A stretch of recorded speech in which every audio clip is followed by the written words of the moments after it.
Video video না এখন video করো না। পোস্ট করার জন্য না, এমনি। না না করো না দাদা। কেন, কি হয়েছে? কেন, আমি তো বারণ করছি। আরে বন্ধ করছি তো, বলছি তো ভিডিওটা তোমাকে।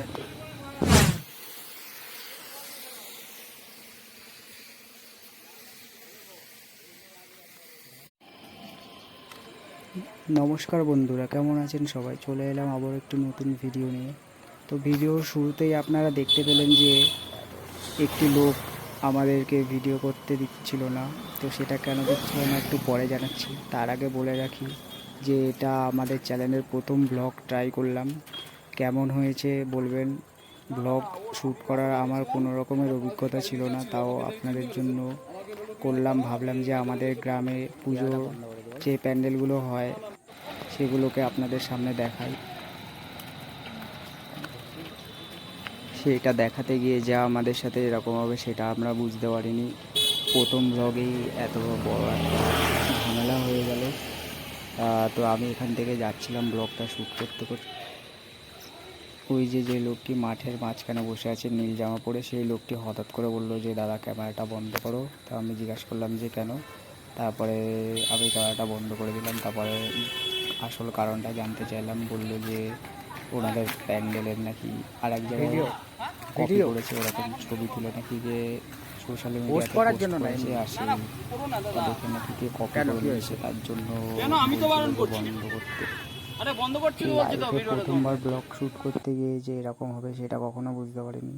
যাই হোক, তাও আপনাদের আরও কিছু প্যান্ডেলের দৃশ্য দেখিয়েছি, বেশি দেখাতে পারিনি কারণ লোকগুলো এমন করে তাকাচ্ছিল যেন আমি ওখানে বন্দুক নিয়ে ঢুকছি প্যান্ডেলের মধ্যে, এমনভাবে আমার দিকে তাকাচ্ছিল। আর লাস্ট অবধি দেখবেন, লাস্টে একটা রেসিপিও আছে।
ঘরে ঢোকার ইয়ে করবো।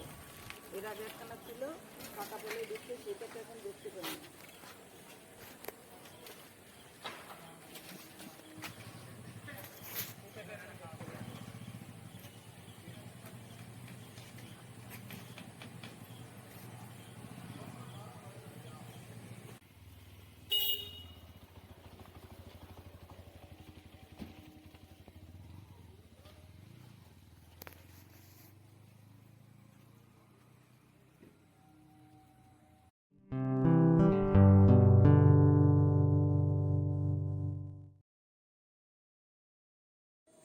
আজকে যেটা বানাবো সেটা হচ্ছে ডিমের আলু থালু।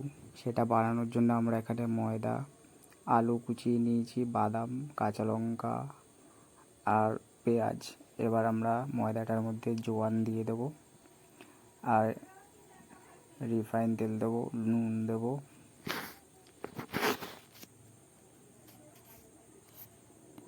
এগুলোকে দিয়ে এবারে সবগুলোকে মাখিয়ে নেব।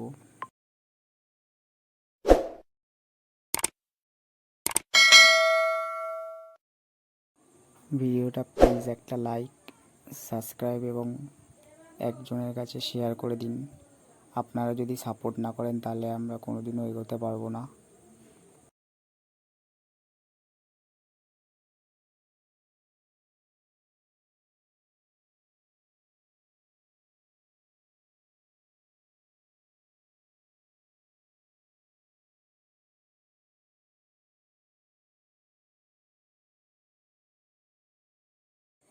এটাকে ভালো করে দেখুন। বাটির ওপরে একটি পরোটা নিয়ে নিয়েছি, এর উপরে আমরা মিশ্রণটিকে দেব। আর হ্যাঁ, অবশ্যই বাটির ধারগুলোতে তেল লাগিয়ে নেবেন, নাহলে ছাড়াতে গেলে আবার সমস্যা হবে। এরকমভাবে দিয়ে নেবেন। এবারে কি করতে হবে, আরেকটি পরোটা নিয়ে এর উপরে দিয়ে দিতে হবে। দিয়ে নিয়ে ভালো করে বেশ চাপিয়ে দেবেন কোণাগুলোকে। তারপরে বাটিটা উল্টো করে একটি থালাতে নিয়ে নেবেন। আর আপনারা যদি চান তাহলে পরোটাটাকে গোল শেপ করার জন্য পরে ধারগুলো চাকু দিয়ে কেটেও নিতে পারেন।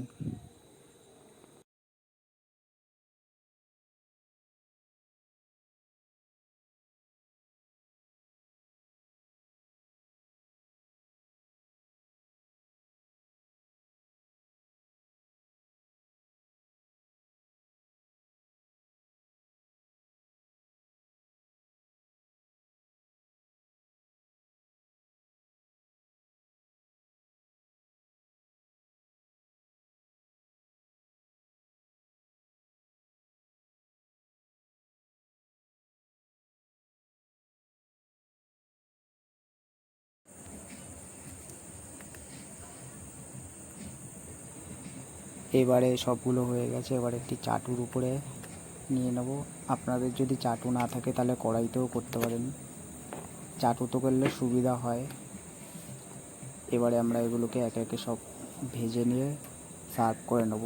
দুর্দান্ত খেতে, একবার বাড়িতে বানিয়ে দেখুন, ভালো লাগবে খেতে।